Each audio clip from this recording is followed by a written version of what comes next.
La tertulia.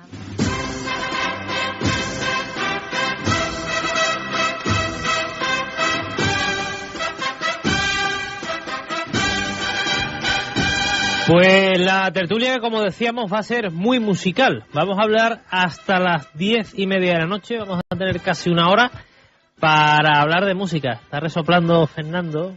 Voy a coger el instrumento. Está resoplando porque, bueno, no es tu faceta predilecta, ¿no? Por así decirlo, ¿no? Somos aficionados a la música. ¿Sí? Sí, a mí me gusta mucho la música. A mí me gusta mucho la música de palio y, sí. En fin, que no soy un experto ni un doctor en la materia como los personajes que me rodean, pero bueno, trataremos de antes de ahondar, decidme un compositor y una marcha de palio, Manolo. No me diga Abel Moreno, que estoy acostumbrado a escucharlo. A mí personalmente siento una predilección especial, lo hemos comentado antes, con Nuestra Señora de la Palma de López Farfán. De Farfán, sí. Curro. Soledad, dame la mano. Fernando. A mí me la ha quitado Curro, pero tengo mi segunda, que es Macarena de Cebrián. Francisco, a ver. Bien de Valle, de Gómez La Serna. De Gómez Salzuela. De Gómez La Serna. Le hemos resucitado, hemos hecho más jovencitos. Bueno. Pues, Cofrade de fusión, ¿no? Sí. Mira, pues hablando de cofrade de fusión, él fusionó, ¿verdad? A ritmo de jazz. A ritmo de jazz. Jesús de las Penas y varias marchas más. Eso es culpa tuya, digamos. Sí, eso es culpa mía. Pues no lo sabíamos. Yo me acabo ya porque yo lo tengo. En el momento que me tengo que ir No, ahora. Pero a mí me parece una aportación maravillosa. Al contrario. Maravillosa. Pues sí, ese disco lo hice, organicé el concierto para el Centro Andaluz de Arte Contemporáneo, para el CAC, también con ayuda del Ayuntamiento de Sevilla en el 2006. Y era un concierto que la idea era renovar un poco, hacer experimentos sin ninguna pretensión de que esa música se tocara detrás de ningún paso. Pero sí es verdad que la idea de ese concierto era poner en valor la música profesional. Entonces yo lo dividí en tres partes, diseñé el concierto de tal forma que la primera parte era crear un grupo de cámara y encargar a músicos profesionales música contemporánea para cornetas y trompetas, trombones y multipercusión, y ahí pues encargué una obra de Francis González Ríos, que en esa época estaba terminando composición, y de Ignacio Marín, que en esa época era director del Conservatorio Superior de Música, y salieron una obra que se llamaba Costalero Imaginario de Francis González Ríos y Saeta de Ignacio Marín, obra contemporánea, y una pieza mía que se llamaba Esbozo, que era una obra realmente, no tenía nada que ver con una marcha, de hecho en internet se puede encontrar. Y luego la sección de música de jazz, me traje un grupo de amigos cuando yo estudié en Berkeley, entonces me lo traje todos españoles, por supuesto, y lo que hice fue una adaptación, creé lo que se llama el chart, que es la estructura clásica de una pieza, de un estándar de jazz, ¿no? Y asigné a los músicos ciertas partes de la música de jazz muy improvisado o muy escrita, puede ser las dos cosas. Por ejemplo, las big band suelen tener la música tremendamente delimitada, no es tanta improvisación, aunque sí es verdad que hay parte de improvisación. Pero en este caso era el típico quinteto de jazz, de piano, piano, bajo, batería, no era cuarteto, y saxofón. Y nada, lo que hice fue un estándar de improvisación, y luego invité a la banda municipal para que se interpretaran obras contemporáneas, de compositores contemporáneos. Y eso fue en el 2006, y ya en el 2007 pues salió el disco. Qué bien. No tenía ni idea. Yo lo tengo en mi fonoteca. Sí. Me parece un enriquecimiento también, ¿no? Fue durante un año la sintonía de Caritas. Sí, lo tenemos como los separativos que nosotros tenemos para separar secciones, es la cabecera número 3 o la número 4. Lo podemos haber puesto. Pues nada.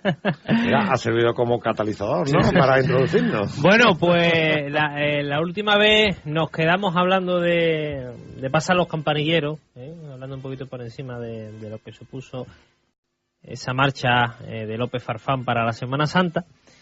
Y hoy vamos a hablar hasta las 10:30 pues de otras 10 composiciones que, entendemos que son parte indispensable del devenir del patrimonio musical desde ese momento, pues prácticamente hasta la actualidad.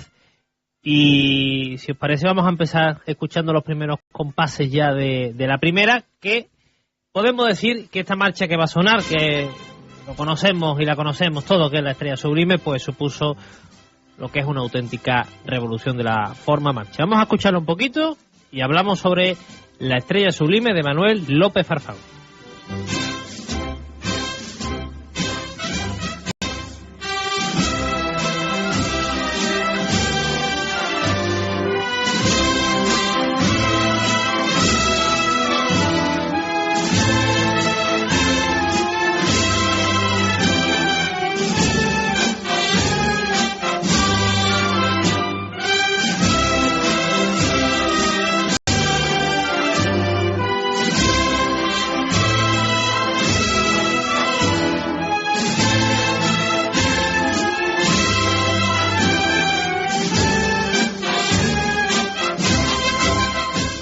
Pues hablemos del año 1928 y de La Estrella Sublime, Francisco Javier.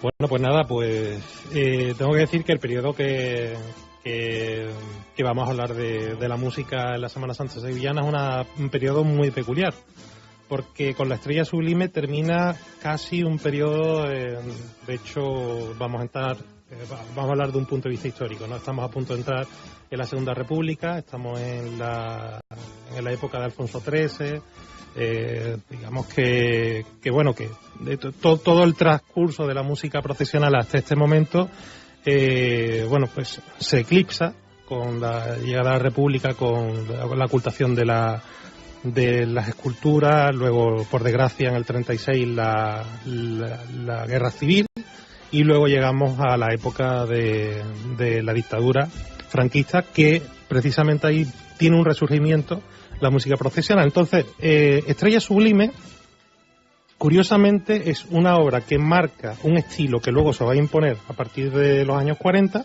como digo, los años 30 va a estar bastante vacío,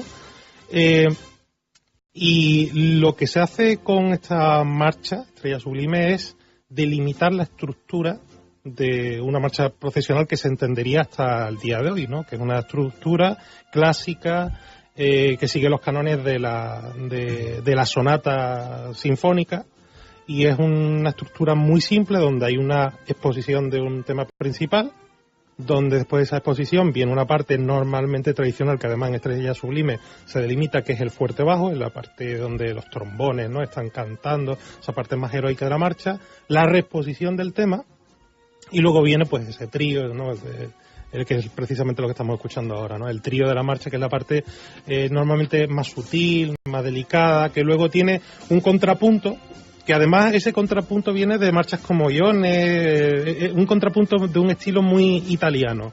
Tengo que decir que yo en mi época de estudiante en Estados Unidos pues tocaba en una marcha, una banda italiana, una banda de pasacalle, y me resultó muy interesante empezar a tocar música procesional italiana y que a mí me sonara la Semana Santa todo. Sí. Y realmente precisamente por eso, porque no es que ellos copiaran, sino muchos de los estilos compositivos que veremos en Sevilla en esta época precisamente son importados del estilo de composición italiano. Con López Farfán también hay que decir que él tiene una formación militar, castrense, entonces es el de los primeros compositores que empiezan a introducir ese estilo de música militar dentro del repertorio de música procesional, y eso se vendrá, será como impuesto casi en el criterio de composición musical procesional hasta los años 60 y 70, donde ya todo empieza un poco a cambiar, pero hasta los años 70 el estilo militar, que además es la palabra que utiliza, el estilo militar es el que se impone en la música procesional sevillana. Yo tengo una duda que a ver si me la puedes resolver, Francisco Javier, porque en la pasada Navidad estábamos Juanjo y yo paseando por el centro, nos encontramos con un músico, no diremos ni el nombre del músico, ni la banda, ni... Anónimo. El que hizo Corpus Christi. Anónimo. Ya de Braulio Urarde. Bueno, Anónimo, que ha hecho tantas composiciones para la Semana Santa de Sevilla. Efectivamente. Y nos decía, por traerlo un poco a la actualidad, que no sé si es una crítica velada, pero que marchas como Tú Ninguna, de David Hurtado, mantenían la misma estructura que Estrella Sublime. Pero vamos a ver, es que... Dice, tú te pones las dos partituras, te pones a tocar, le digo, bueno, pero eso eres tú, que tú eres músico, que las interpretas, y dice, y son iguales. Bueno, pero es que eso para mí no es ninguna crítica ni positiva ni negativa, y lo voy a explicar por qué.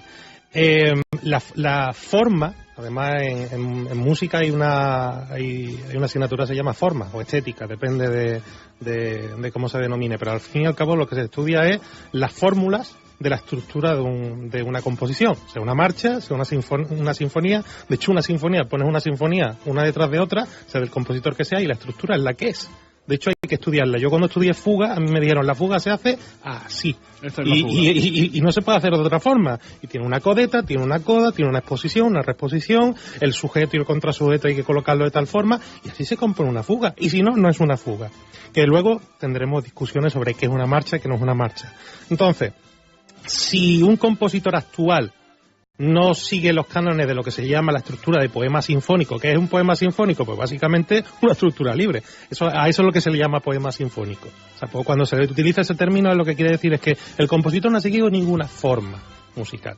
Entonces, la forma musical sí es verdad que ayuda al compositor a simplificar el trabajo. ¿Yo qué tengo que hacer? Un tema, una exposición, básicamente es como en el cine cuando dice cuál es la fórmula para hacer cine. Pues normalmente está el giro, está el clima, está la trama, la subtrama. En cine la fórmula es la que es y no se cambia, quitando 4 películas que pueden ser Memento, Mulholland Drive, algunas películas así muy peculiares con guiones muy peculiares. Pero la fórmula está hecha. Ahora cada película tiene su historia. Entonces, si como tú ninguna, que no he llegado a analizarla tan en profundidad, sigue exactamente la misma estructura, para mí no es ningún problema. Ni es a favor, ni habla a favor de la composición, ni en contra. Es una decisión del compositor. Yo, por ejemplo, algunas composiciones contemporáneas decido seguir el canon estructural. Pero si decido hacer lo contrario, pues decidí hacer lo contrario. No es más contemporáneo seguir la estructura. Creo que hay déficit en otros aspectos, como por ejemplo la armonía, el uso de ciertos licks, que es el término anglosajón, que es esos melismas, esas frases ya hechas que se reiteran una y otra vez en las marchas, que tú dices, joder, pues esta marcha suena, pues no sé, a Macarena. Sí. Eso sí es un problema. Ahora, la estructuración de una obra no creo que sea ni más ni menos contemporáneo, ni mejor o peor para hablar de una marcha. Fernando. Sí, yo tengo un par de preguntas. Es fascinante, ¿eh? Sí, es una masterclass, ¿no? Es tremendo. Yo tengo los puntos porque la verdad nunca había estado con una persona que supiera tanto de música, de verdad. A mí se me ocurre un par de preguntas en relación a la marcha, sobre todo del Estrella Sublime. Primero, si tiene relación el que... porque tiene el trío famoso de violines que se toca con violines. ¿Eso es original de Farfán o eso es algo que se ha cambiado a posteriori? Esto de que se toque el trío final de la marcha con violines, ¿eso venía en la partitura de Farfán en un origen? Pues me has cogido un renuncio, yo no estoy muy seguro, sí, la verdad. Sí, por lo que estuvimos hablando con José Manuel Castroviejo en su momento, realmente es una recuperación histórica. Muchas veces las marchas, a lo mejor por la estructura de las propias plantillas de las bandas y tal, pues se iban retocando o se iban un poco adaptando también a los instrumentos que había, y algunas veces pues en esta copia de papeles, desconozco cuál es el término correcto. Sí, la transcripción. ¿No? Esa es la transcripción, perdón. Yo sabía de que para Farfán, sí. Lo que pasa es que no estaba muy seguro, entonces... Él utiliza o sea, pero tú hablas, Manolo, de que es como que se recupera, ¿no? Sí, o sea, que no es algo No, es algo que se hacía habitualmente. Que se hacía habitualmente. Los tríos mezclar un poco los instrumentos de cuerda con los de viento. Bueno, Farfán siempre ha sido muy atrevido también en estas cuestiones, ¿no? Siempre ha sido una persona que ha tratado de ir un poquito por delante también, ¿no? Hombre, en este caso, como está explicando, que la Estrella Sublime es una marcha que irrumpe Farfán un poco en la tendencia que él llevaba un poco anterior, que es una de las marchas donde él empieza a hacer un tipo de marcha diferente, ¿no? Con esta tendencia de esa época de la República y tal, donde la tendencia era otra. Y bueno, todavía no estamos en República. No, estamos a principios de los años 20, ¿no? 1928, año anterior a la Exposición Universal del 29, o sea que es un año donde estamos en una Sevilla del Renacimiento, ¿no? Del nuevo Renacimiento, ¿no? Además, en aquel tiempo, además, Farfán le da la locura por hacer prácticamente en 3-4 años, pues de componer la Estrella Sublime, el dulce nombre de Farfán, Campanillero, y la Esperanza Triana Farfán. Además, salvo en el caso a lo mejor de Campanillero, ¿no? Que sí trae ya una idea esbozada de lo que podía ser la marcha. En el caso del dulce nombre de Farfán, pues él incorpora además una coral. En el caso de la Esperanza Triana también es una coral, pero una coral ronca, es como lo definen, que además a mí me contaba mi padrino en los primeros años de después de la refundación de la Bofetada, que esto se cantaba en la calle directamente. Y es que eran corales populares, claro. No son, por ejemplo, yo la marcha que he hecho para Cigarrera, Soberana, es una coral sinfónica, además con estructuración sinfónica, dividida a 4 voces, bueno, en realidad tiene 6 voces. Farfán hacía coral popular, o sea, para que el pueblo cantara. Claro. De hecho, además estuvieron prohibidas precisamente porque sí. En el diario, creo que es La Unión, lo que parece que era tal el escándalo que formaban los músicos cantando que era inapropiado para el espíritu religioso de la Semana Santa. Fíjate tú cómo de hecho, además, la que permanece en el tiempo y los repertorios precisamente la Estrella Sublime, y se quedan atrás la Esperanza de Triana y el Dulce Nombre. Se está empezando a recuperar. Se empezaron a recuperar gracias al disco de la Municipal, ¿no? Una última pequeñita sobre la Estrella Sublime. Sí, yo creo que un poco como para cerrar un poco, además puede servir un poco anecdótica, ¿no? La Estrella Sublime se llama la Estrella Sublime, pero está hecha para Iniesta, todos lo sabemos. ¿Llega Farfán a conocer esa situación, de esa concepción de que la gente pueda identificarla más con la Estrella Sublime que para la Virgen que él la había compuesto? ¿Tendríamos datos de eso? Porque, hombre, que Farfán haga una marcha tan extraordinaria como pudo ser en este momento, tan rompedora en ese momento, para la Virgen de Iniesta, y al final se adopte casi por el pueblo para la Virgen de la Estrella. ¿Cómo podría haber vivido el compositor eso? No sé si tendríamos datos de eso, ¿no? Pues yo supongo que a lo mejor le llegaría, pero le llegaría tarde, porque claro, ahora mismo vivimos en el mundo de las redes sociales, de la inmediatez, de incluso sabemos hasta qué ha pensado el compositor al día siguiente de... Pero todos de pequeño, por lo menos a mí me ocurría, sí. crece con que Estrella Sublime es para Estrella, hasta que un día descubre uno, alguien le dice... Oye, la hermandad se encarga además de tocarla, claro, ¿no? Ella se regocija, la hermandad se regocija en la marcha, ¿no?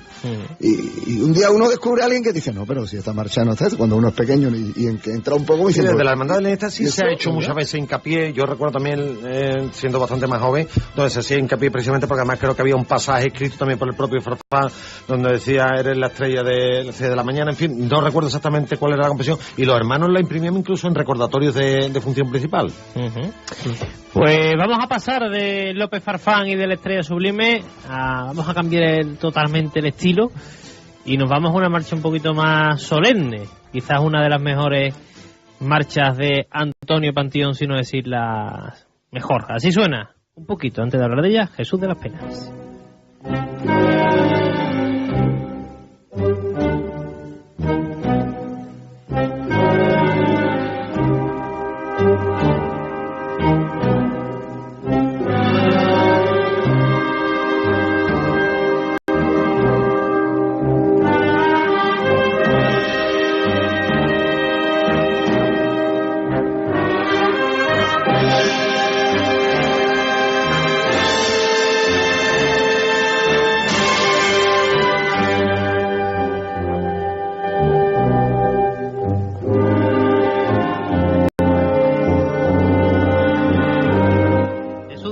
Francisco Javier.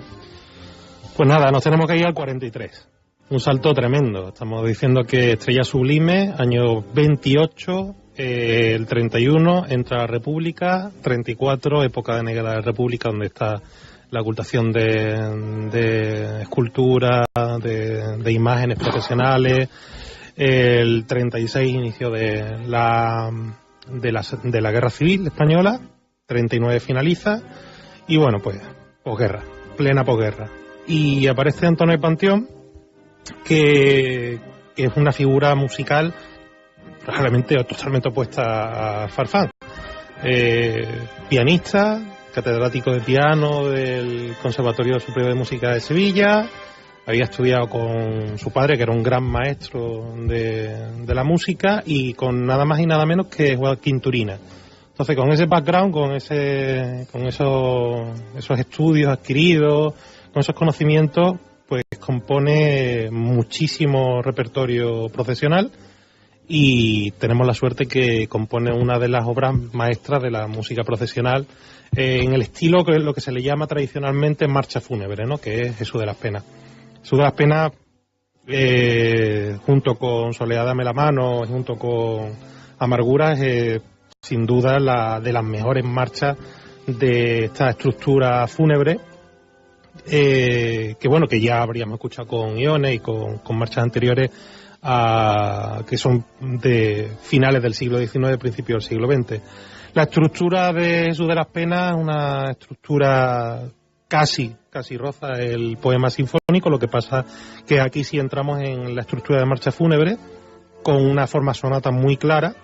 Lo que pasa que, claro, no tiene la forma que impone Farfán con Estrella Sublime. Aquí no hay fuerte bajo, esto es una estructura totalmente diferente. Aquí, por ejemplo, sí se ve la clara estructura de la sonata. La sonata normalmente se presenta en una tonalidad menor, y luego cuando pasa al trío, a la parte final, llega esa parte de acordes mayores, que es lo mismo que le ocurre a Jesús de las Penas, que cuando llega la parte final, pues una parte más optimista, alegre, con acordes, pues eso, que recuerdan a los tríos clásicos de sonatas del mundo sinfónico.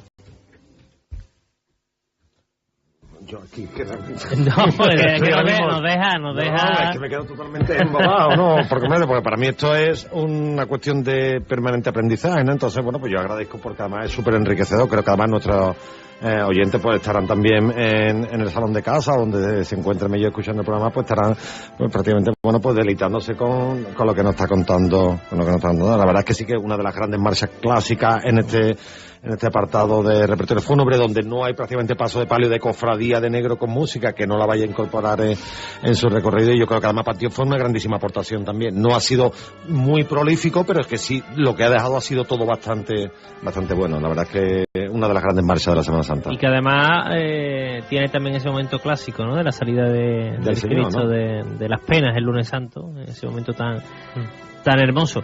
Curro, ¿qué recuerdos te trae Jesús de las Penas? Pues mira, yo me imagino que como a los que hemos nacido en los 80, pues a mí me recuerda al principio de los 90 a la genial película de Manuel Gutiérrez Aragón.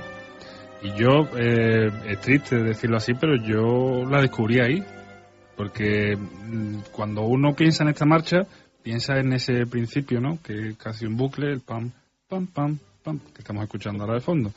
Pero al final de la marcha rompía la batería de una manera tremenda y yo eso no lo había escuchado nunca. Yo decía, bueno, pero es que esta marcha también se pone calentita después, ¿no? Se viene arriba. Porque empieza, si me vais a permitir la comparación odiosa, como Subterráneo de Gámez. Sí. Empieza en plan muy fúnebre y acaba mucho más triunfal, ¿no? Porque Jesús de las Penas no se llega a poner triunfal. Pero sí que rompe de una manera y la descubrí y me enamoró.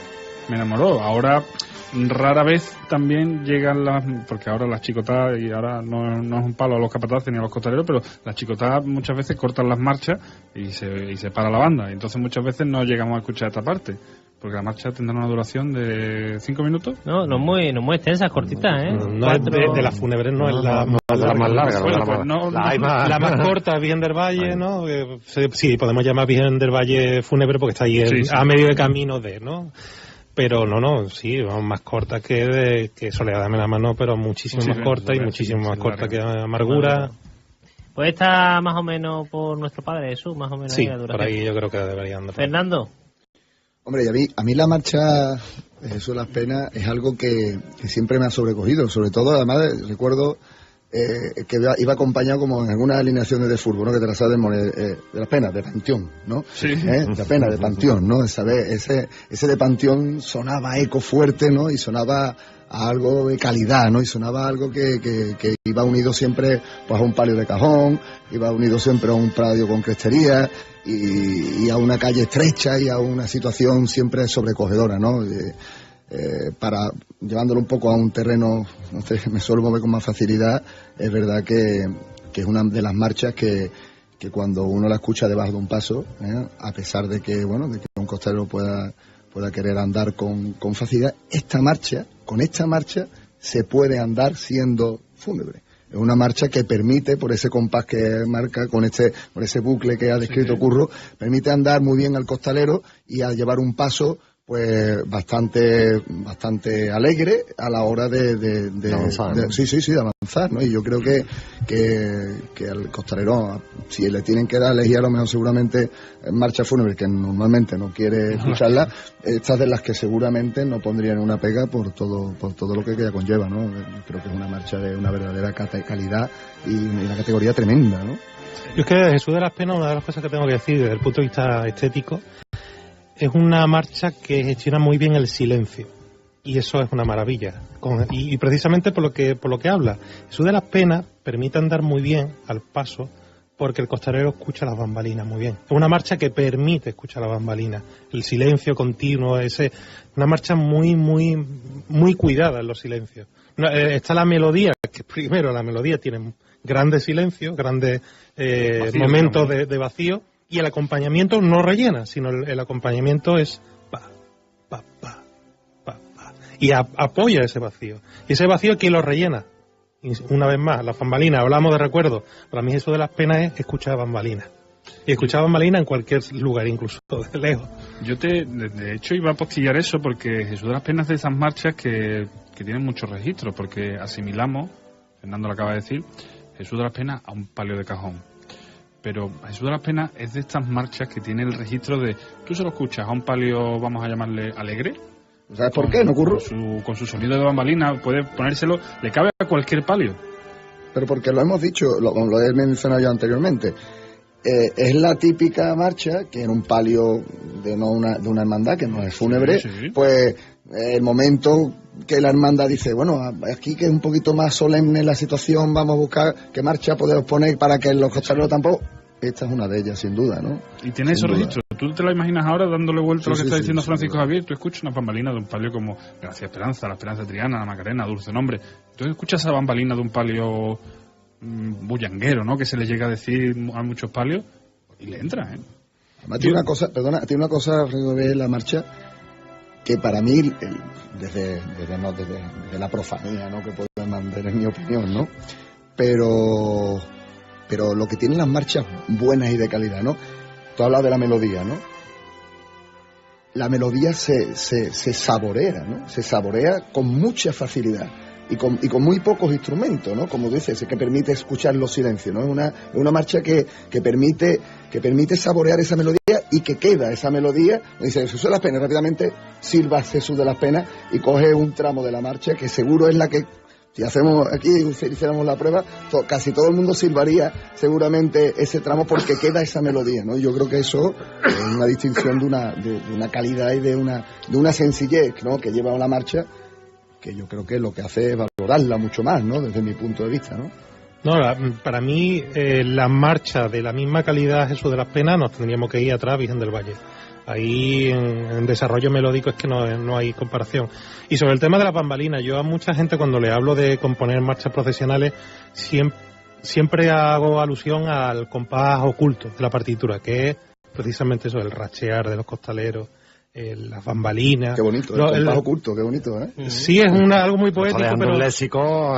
compás oculto. Claro, el compás oculto de la partitura, porque son sonidos que precisamente si yo hiciera un disco, si yo fuera el productor de un disco y tuviera que meter Jesús de las Penas, aunque no esté en la partitura, pondría ese compás oculto, que no está escrito en la partitura, pero que un cofrade tiene que escuchar, que es el rachear de los pasos de los costaleros y las bambalinas. Esta marcha sin esos dos elementos no suena igual.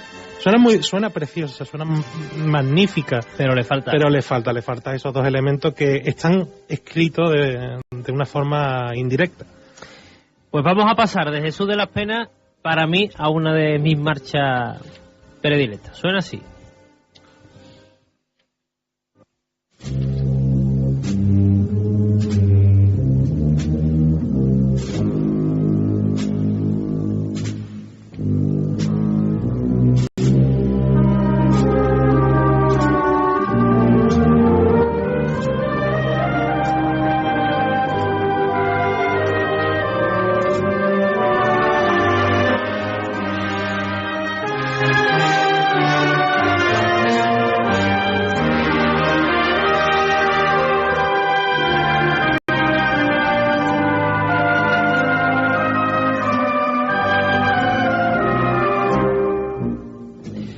Saeta cordobesa, de don Pedro Gámez La Serna. Francisco Javier. En el estudio ha gustado, por lo que veo. Pues unanimidad. He acertado, ¿no? A ver, tengo que poner Saeta cordobesa pese a no ser repertorio de la sevillanía, ¿no? Del repertorio de Sevilla, porque creo que es una de las mejores marchas de Gámez La Serna, y además es una marcha que, esto hay que decirlo, esta época de la música procesional se ve impactada directamente por la música militar. Soria 9 tiene la hegemonía de los compositores, la hegemonía de la interpretación. Entonces, claro, esto ya lo decía en el antiguo programa, ¿no? El programa de noviembre. López Farfán y la introducción del estilo militar.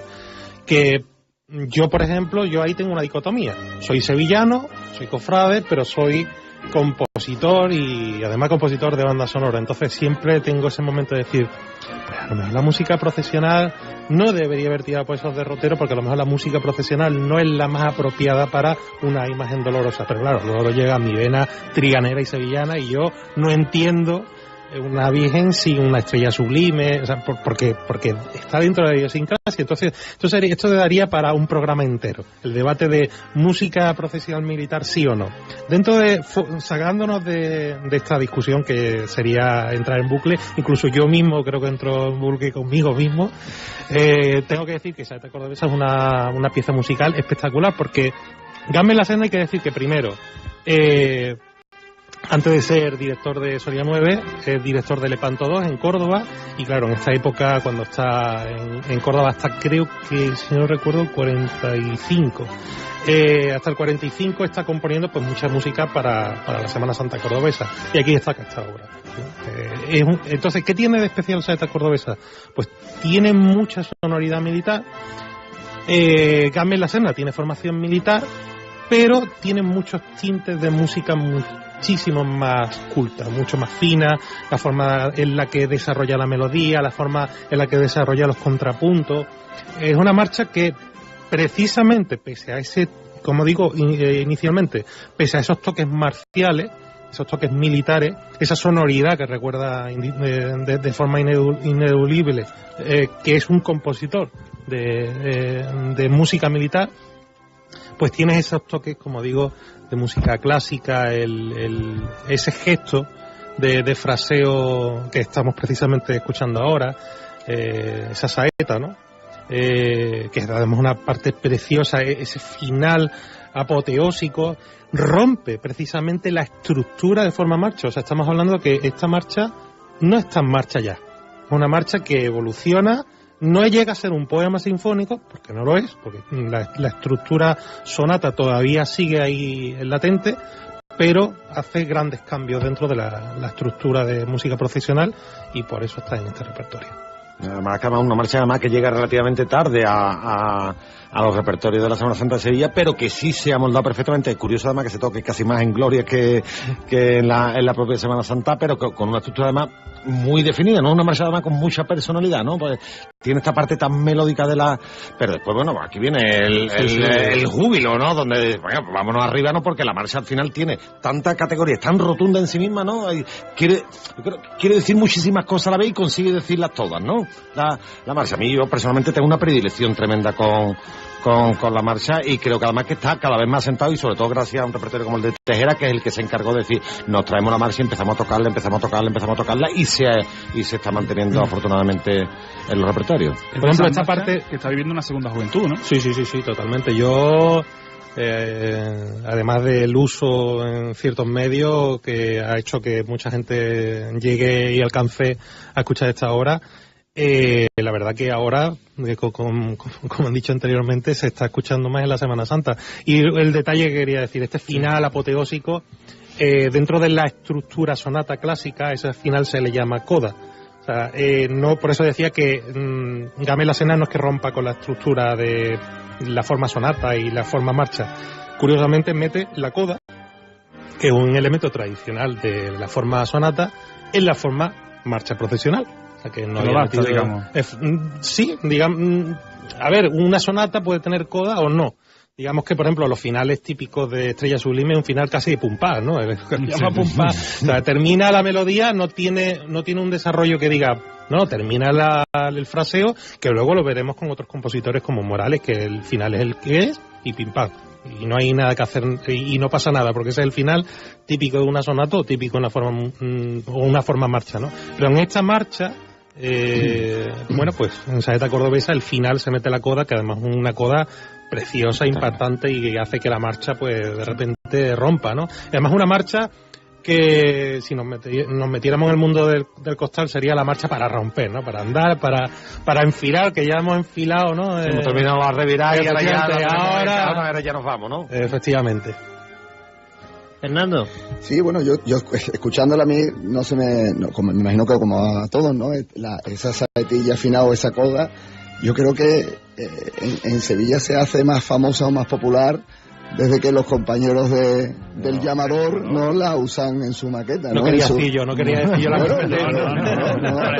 pero que forma parte de la historia de Sevilla, ¿no? Ellos cuando la adoptan como cierre de sus programas, yo creo que eso, quieras que no, ha ayudado, bueno, con la gran audiencia que tiene el programa, a que durante todos estos años, que ya son 20 y tantos, la gente también se familiarizara con una parte de una marcha que yo creo que la gente fue buscando y que se encontró con esta marcha tan extraordinaria, ¿no? Pero fíjate una cosa que estaba yo pensando ahora, porque después la sucede su hermana Saeta Sevillana, dedicada al cachorro, ¿no? Prácticamente, que un poco puede beber las fuentes, ¿no? Un poco de esta marcha, ¿no? Y que, fíjate, curiosamente, esta está dedicada al Cristo de la Buena Muerte de San Hipólito de Málaga, ¿no?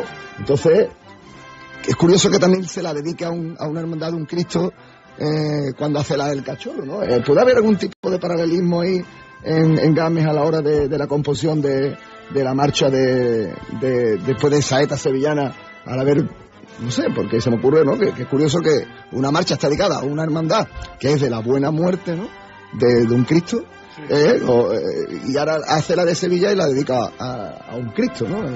Puede haber, usted está haciendo unas preguntas un poco diferentes. No, son preguntas súper interesantes, pero que me desmarcan totalmente, pero claro, yo me pongo en lugar del compositor. 2-0, va ganando Fernando. Claro, 2-0, claro, porque yo como compositor te puedo decir lo que me ocurre a mí cuando compongo ahora, que yo, por ejemplo, el año pasado estaba componiendo para un Cristo que salía en su segundo centenario, que era un Cristo que no llevaba nunca música, que era un Cristo de silencio, de Granada, y que era el Vía Crucis de Granada, y me decía, no, es que vamos a salir en salida extraordinaria, el Cristo va a salir, y vamos a tocar, y compuso una marcha de cornetas y tambores para un Cristo que va en silencio normalmente.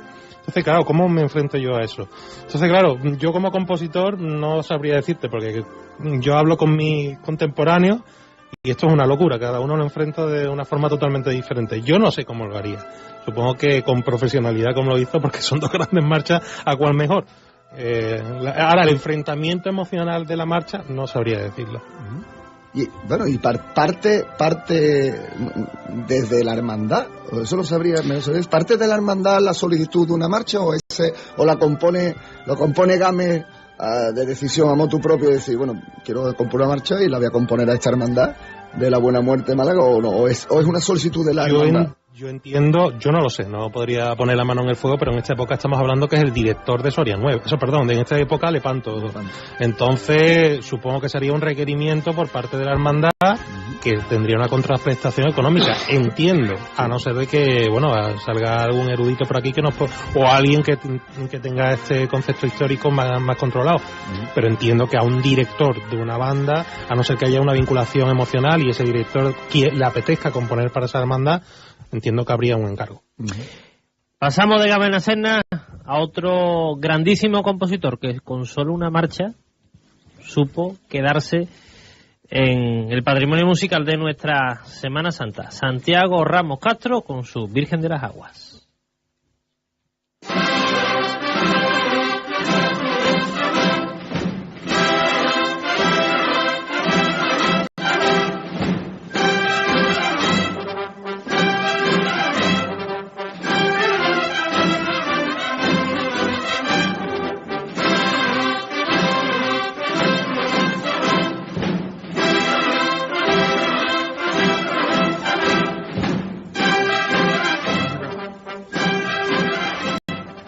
Una pelea de qué, Manolo, que estamos con la mesa en colorado, que no se puede hablar, hombre, Manolo, que parece nuevo, Virgen de las Aguas. Chero tachero, ¿no? Es de las pocas marchas que tiene letra, ¿no? ¿Qué supone Virgen de las Aguas, Francisco Javier? Pues nada, Virgen de las Aguas, tengo que decir muchas cosas de ella. Primero, precisamente Ramos Castro, compositor que solo hace una marcha, pero hay que decir quién es. Es subdirector de Soria 9 cuando está en Carmen la Sena, o sea que no es un cualquiera. Por lo cual estamos hablando de otro compositor vinculado al mundo castrense, a Soria 9, o sea que en estos años siempre está Soria 9 alrededor de las grandes marchas. Y bueno, pues Santiago, por desgracia, pues muere pronto por un paro cardíaco cuando precisamente era un instrumentista de la Orquesta de San Fernando. Y bueno, pues de regreso de una interpretación, pues fallece prontamente. Entonces solamente tenemos Virgen de las Aguas. Virgen de las Aguas realmente no tiene ninguna novedad, hay que decirlo así. O sea, Virgen de las Aguas no aporta nada nuevo a Estrella Sublime, no aporta nada nuevo a nada que haya hecho Gamés la Serna. La única diferencia es que es perfecta. O sea, es lo único que tiene, y lo poco que puede tener Virgen de las Aguas. Virgen de las Aguas es la marcha que tiene todos los elementos que tiene que tener para decir, es la marcha procesional por excelencia, ¿no? La forma en la que mete el fuerte bajo, ese fuerte bajo, pam pam pam pam pam para pam pam pam. Es que todos los elementos melódicos, por ejemplo, Virgen de las Aguas lo que adolece, y no sé si realmente la palabra sería adolecer, porque adolecer es que le falta. Digamos que no tiene, es un juego contrapuntístico de voces. Incluso en la parte final de Virgen de las Aguas las voces son muy limpias, probablemente por ese concepto de música castrense, de música profesional de estilo militar. Pero luego, por el resto, lo que hace es redondear lo que ya habían hecho López Farfán, Gómez la Sena, y hacer una marcha redondísima. Aporte, mete lo que se llaman los puentes. Son pequeños fraseos que hay entre las partes A y las partes B, o sea, entre el trío y la melodía. Pues los compositores anteriormente, por ejemplo en Estrella Sublime, no hay puente. Se termina el fraseo y pasa directamente a digamos, a la parte del forte de los trombones, y luego incluso cuando termina la parte B y vamos al trío, vamos directamente. Virgen de las Aguas tiene un pequeño puente que lo que hace que suaviza, entonces hace más sutil los cambios. Por lo demás, ya digo, no es una marcha que incorpore grandes cambios, pero sí es verdad, para mí, desde mi percepción musical, Virgen de las Aguas probablemente es la marcha más redonda compuesta digamos en esta forma, en la forma de marcha procesional militar. A mí el trío de Virgen de las Aguas es el clásico, diciendo que es redondo. Yo creo que a mí cuando me imagino un palio yéndose de lejos y un día de Semana Santa que se va terminando, porque ya uno va reculando y no quiere desprenderse de la última imagen que va dejando en la calle antes de irse a su casa, cansado ya de todo el día. A mí el trío que se me viene a la mente es este, ¿no? Es un trío clásico por antonomasia que evoca recuerdos y evoca emociones de palio yéndose, ¿no? Está uno a la altura de las flautas, ¿no? Ya al final de la banda, viene el Lipasán detrás y tú dices, ¿me voy a casa o le sigo uno? O sigo uno más, ¿no? Y está escuchando Virgen del Agua, ¿no? Está claro que es una marcha extraordinaria, ¿no? Esta marcha es tan redonda que hasta el pumpá le queda perfecto. Tiene el final, el pumpá, y dice, es que es el final. Y bueno, y la parte del trío, la frase de las trompetas con sordina, es precioso. Observando desde el principio, ¿no? La introducción de la marcha, ¿no? Que con las trompetas, quizás sí aquí hay algo diferente, ¿no? Yo creo que hay muchas más trompetas, ¿no? ¿Cómo, no? Yo no sé, la percepción que me da desde el espectador, ¿no? De la música, es que tú dices que no a lo mejor no es algo diferente a la Estrella Sublime, a todas estas que están ahí, ¿no? Pero yo sí noto que hay una fuerza de trompetas al principio, de corneta, mucho más que en otras marchas, ¿no? el como decía Manolo, el chero tachero, ¿no? Ese chero tachero suena mucho más que a lo mejor en otras marchas como Estrella Sublime, que suena con corneta y que tiene esa introducción castrense de la marcha de militar con la corneta. A mí me evoca mucho más la fuerza de la corneta en esta marcha, no sé, desde un punto... Yo tendría que hablarlo ya de un punto de vista estructural y tendría que meter, pero voy a pasar muy con los pies de puntilla para no meterme en fregados que a lo mejor son muy técnicos. Lo que tiene bien de las aguas al principio es que se trabaja mucho el unísono, o unisono, como lo queramos decir, que es que las voces trabajan sobre una misma melodía, no haciendo dobles voces, ¿no? Entonces el clarinete... aquí ocurre una cosa muy interesante, y es que la melodía está construida de tal forma que las notas que no es capaz de dar la corneta, las notas de paso como la natural, se la encarga el clarinete. Entonces nosotros siempre recordamos una melodía que... Nosotros recordamos la vinculación entre la melodía... me he callado para escuchar el fraseo, sí. ¿No? La frase que escuchamos... El para papá... Nosotros escuchamos nuestra melodía, esa melodía la escuchamos en la cabeza como si la tocara la corneta, y no la toca la corneta porque no la puede tocar porque no son notas de la corneta. Sin embargo, muy sutilmente lo que hace es que esas notas de paso que no es capaz de dar la corneta, la da el clarinete, y el clarinete lo que hace es, muy a diferencia de otras marchas como por ejemplo Estrella Sublime o como por ejemplo Saeta Cordobesa, lo que ocurre es que el clarinete está tocando una melodía totalmente diferente. Aquí está tocando una melodía ligeramente diferente, pero que mezclada parece como que la corneta está tocando es como una melodía subordinada, superlativa, es una melodía que está por encima de las dos melodías que está construida. Y esa intuición subliminar que el... No, eso no es intuición. Bueno, eso está construido a conciencia. Eso está totalmente hecho a conciencia. Dices tú, la corneta no se escucha, sino que se intuye, la está tocando el clarinete donde no llega, pero tú sí escuchas la corneta, hay como una cierta intuición subliminar que quizás el cerebro humano es el que lo crea, ¿no? Claro, ese es ¿Eso lo persigue el compositor? Sí, totalmente. Además, eso es orquestación. Eso es como, por así decirlo, y por bajarlo un poco al suelo, es como si yo no pudiera decir algunas palabras y leyera una frase y Juanjo completa esa palabra, y al final parece que la estoy diciendo yo. Claro, eso yo, por ejemplo, en marchas de corneta y tambores, hay frases donde lo hago, que me meto la trompeta porque hay ciertas notas que no da la corneta porque no puede darla, entonces engaño, meto por ahí la trompeta. El re natural abajo. Claro, el re natural, el fa sostenido, entonces yo lo meto y como hoy por hoy, además, el brillo de la trompeta, los trompetistas son buenos, tienen un brillo casi muy cercano a la corneta, pues en un momento dado el oído es muy fácil de engañar. Ya. Entonces aquí está totalmente conseguido, pero además con dos timbres totalmente diferentes, que es la corneta y el clarinete. Claro. Pero está muy bien hecho. Quería comentar un par de cosas ahora que ha salido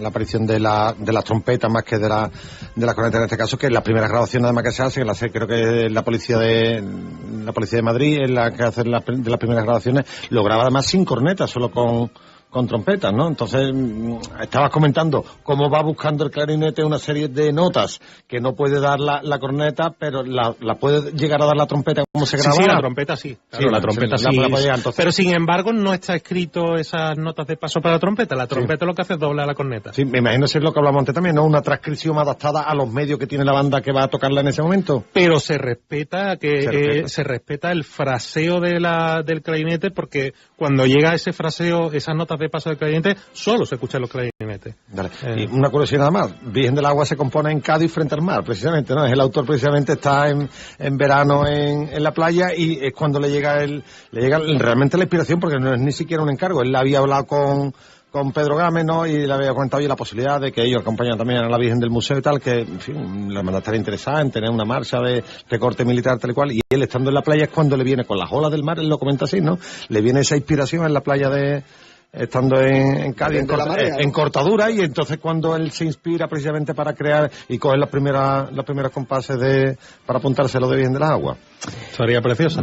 Pues de Virgen de las Aguas vamos a pasar, hay que darle un poquito de paso a la trasera, vamos a empezar a la mitad de lo que tenemos por delante y nos quedan poco más de 15 minutos. Yo creo que vamos a dejarlo un poquito a la mitad. Antes de introducir, ¿me va a permitir que se la dedique a una amiga que hoy lo ha pasado francamente mal? Por supuesto. O simplemente ella va a saber quién es y, bueno, pues la marcha que viene ahora a continuación va a partir. Pues estos primeros compases.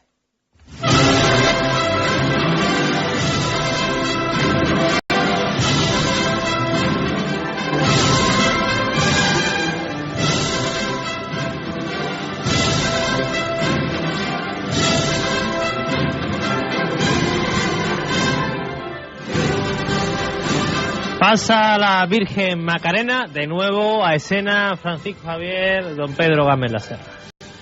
Pues esta marcha, pese a esta potencia que tiene y esta grandiosidad, pues curiosamente, esta marcha no tiene esa parte del pianoforte.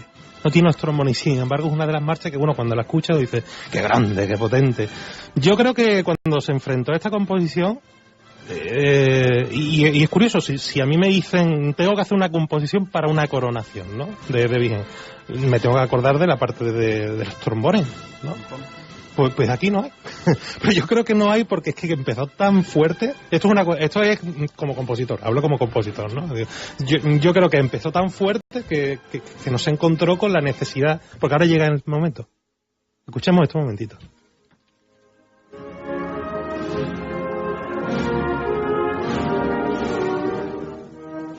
Un momento precioso, que aquí es donde viene el momento en el que debería estar los trombones dando guerra. Sin embargo, tenemos este momento angelical, momento celestial, ¿no?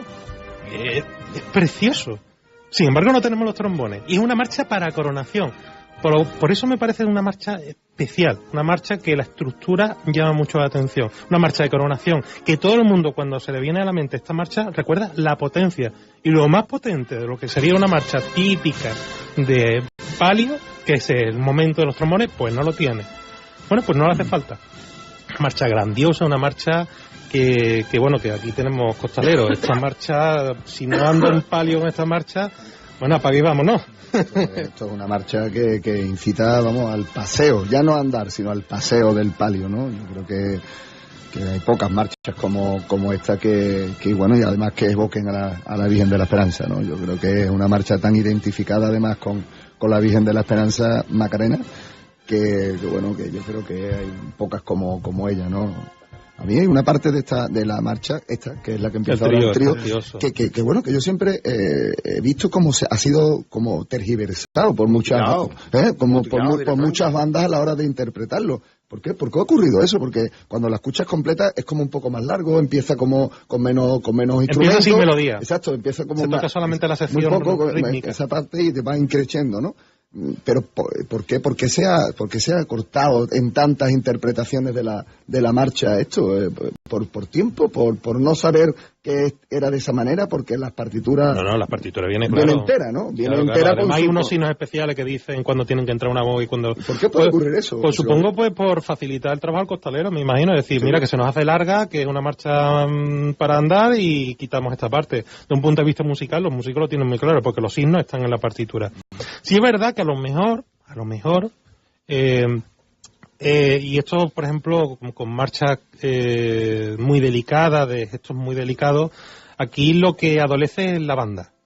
Esa parte donde no tenemos la melodía, donde están simplemente la sección rítmica generando tensión y tocando solamente las notas del acorde, una banda mala es cuando muestra su debilidad.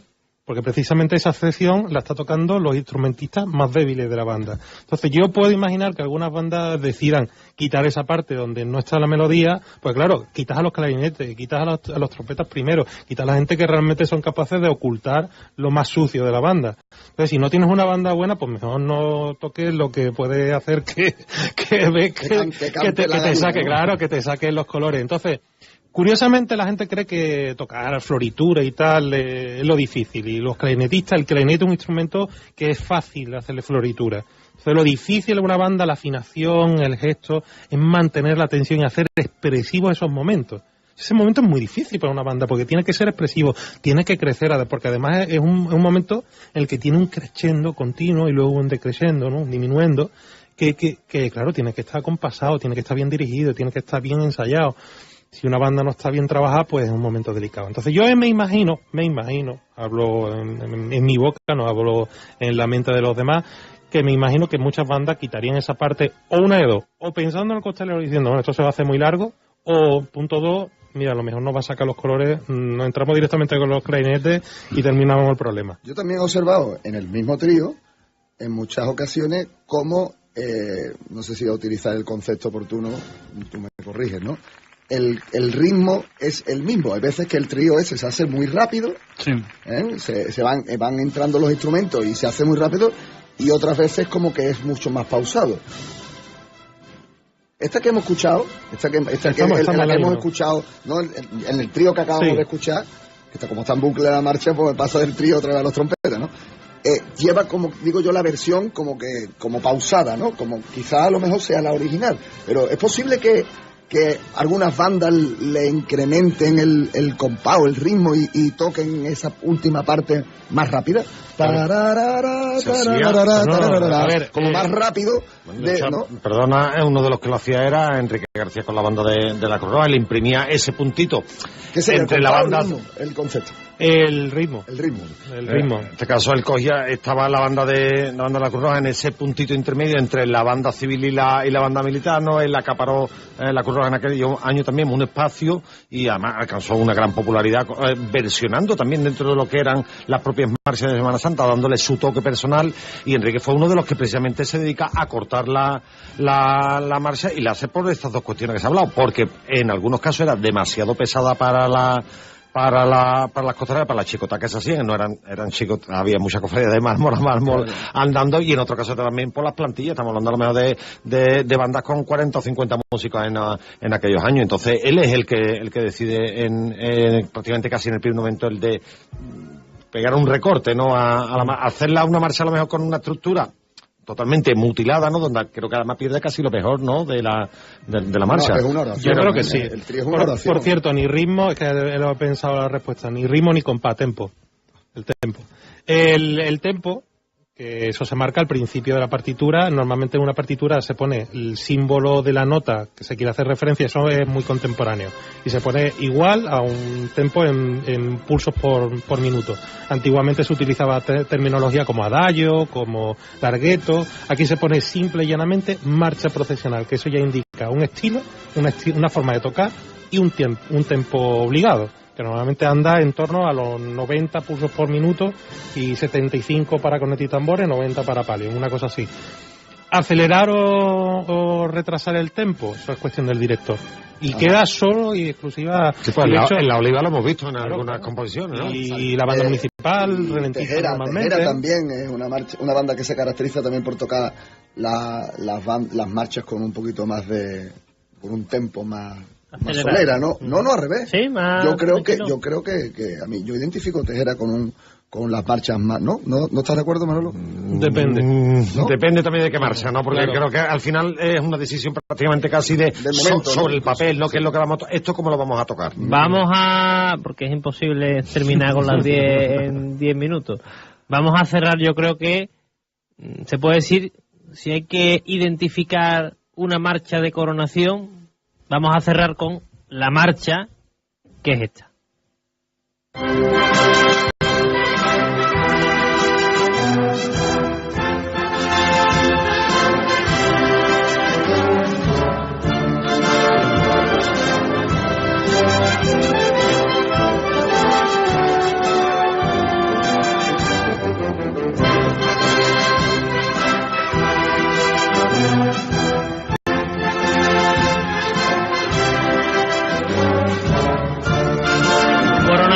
De la Macarena de Pedro Braña, año 1964, la marcha oficial, se podría decir, de la coronación canónica de la Esperanza Macarena, Francisco Javier. Con esta vamos a cerrar porque es que no nos da tiempo de seguir, pero bueno, creo que nos quedan 8 minutos. Vamos a hablar durante 8 minutos de coronación de la Macarena, que lo merece. Pues aquí podemos hablar muchísimo también, porque para mí coronación de la Macarena es muy significativa. Es una marcha de coronación, es una marcha con claros tintes castrenses. O sea, esto no se puede dudar.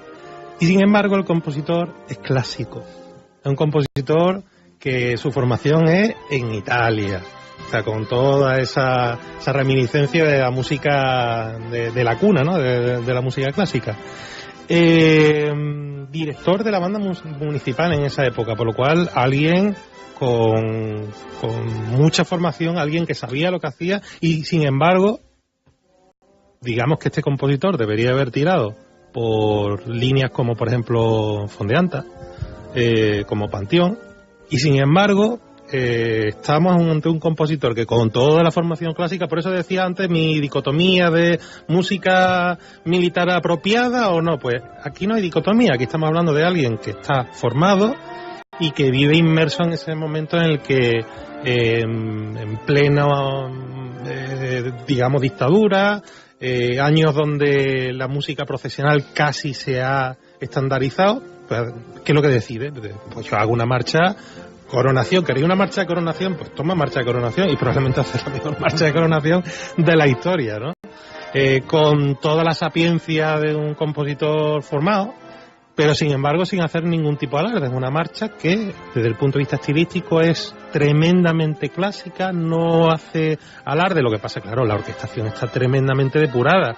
Cuando, por ejemplo, hacías antes a la alusión del DVD Semana Santa en Sevilla, ¿no? Cuando escuchas esta marcha en orquesta sinfónica de decir, madre de Dios, pues esto es perfecto, ¿no? Es que es maravilloso en sinfónica, ¿no? Además es una marcha muy curiosa porque es de estas marchas, no voy a nombrar otras, pero de las que levanta aplausos. Tú sabes que se levanta un palo y empieza a sonar esta marcha y la gente lo aplaude. Tú dices, ¿qué ha pasado? ¿No? La gente lo asume al aire efectivo de lo que está ocurriendo.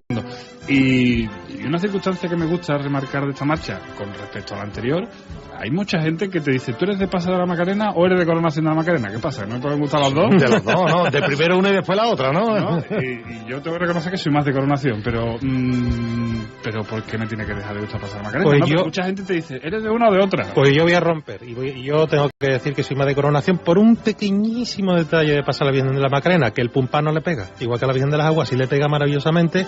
El Pumpá al final, para mí, está constreñido, está como ahogado, que claro, pide otra cosa y sin embargo el final de Coronación es un final de hemos terminado. Fin. Hemos hablado además, los micrófonos cerrados, de la importancia de la caja también en esta marcha, ¿no? Que prácticamente es un elemento que, salvo en algunas marchas fúnebres, pasa más desapercibido, ¿no? Claro. Los bajos, ¿no? Yo noto mucho como... No, claro, aquí tenemos el trío. En la segunda parte de la marcha se nota como mucho los bajos, ¿no? Como más protagonistas, ¿no? Sí, aquí tenemos el trío bien marcado, bien hecho. Por eso digo que aquí tenemos un compositor clásico con muchísima formación, pero que no... Y asturiano, ¿no? O sea, que todavía... sí. Todavía, ¿no? Alguien que digamos que se mete en la idiosincrasia sin tener por qué pertenecer a ella, porque además su formación es extranjera y dice, ¿qué os gusta esto? Pues tomad 2 tazas.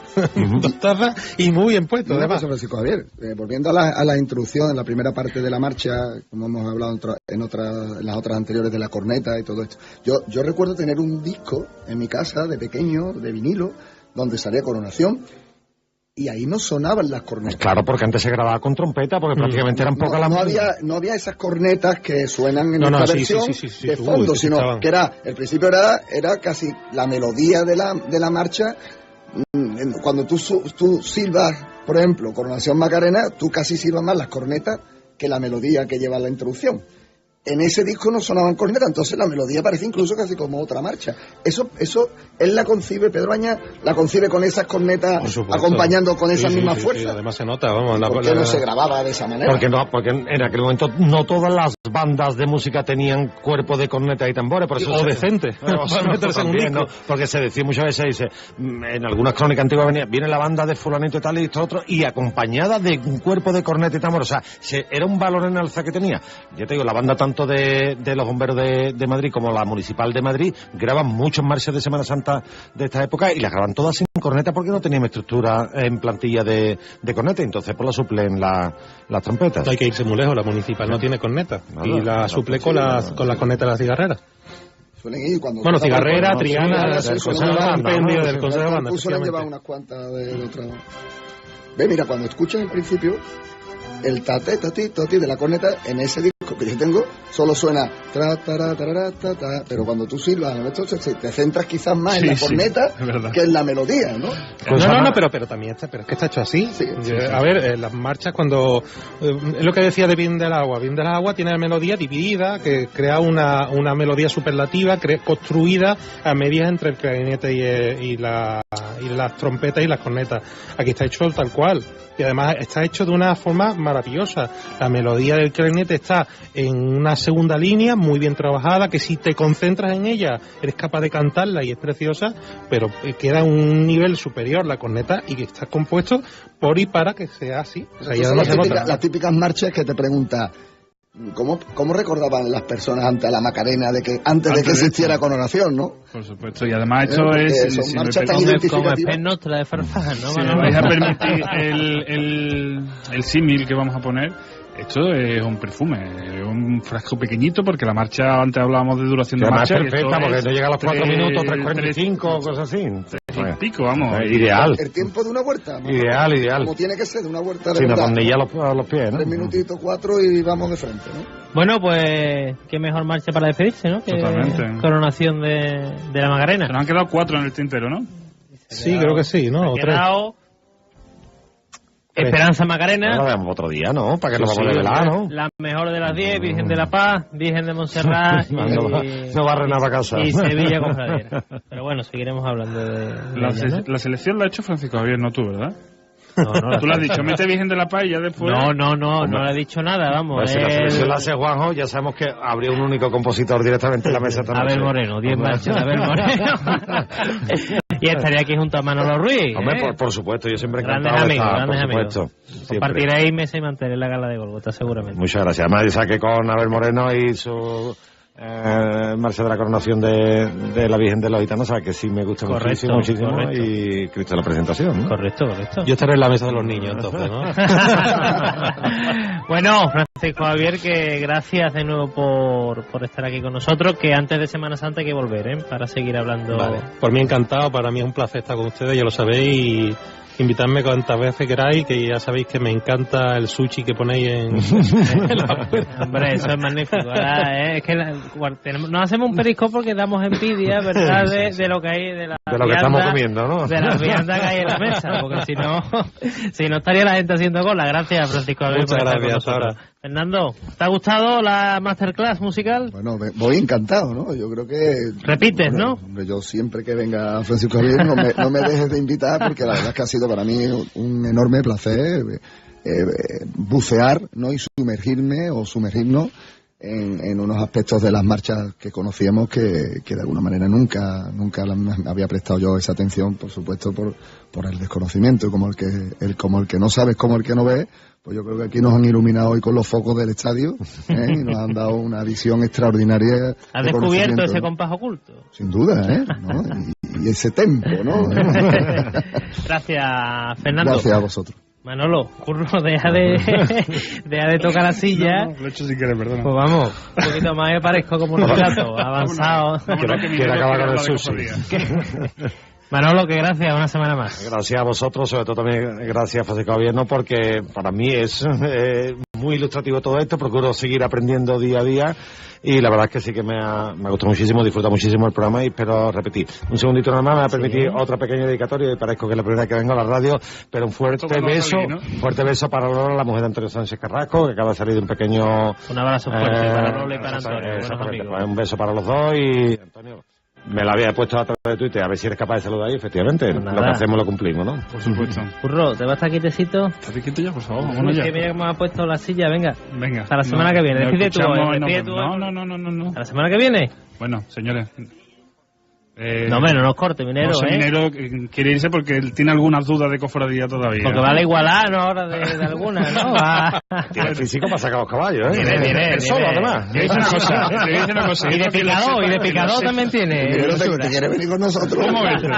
Te dejamos un saco rápido.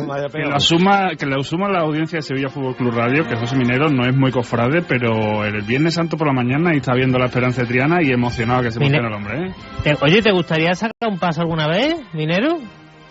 No se lo está planteando. Pero de costalero, ¿no? De costalero. No sacarlo. Pero oye, una experiencia nueva, ¿no? No entra en los planes de Minero. Familia, que nos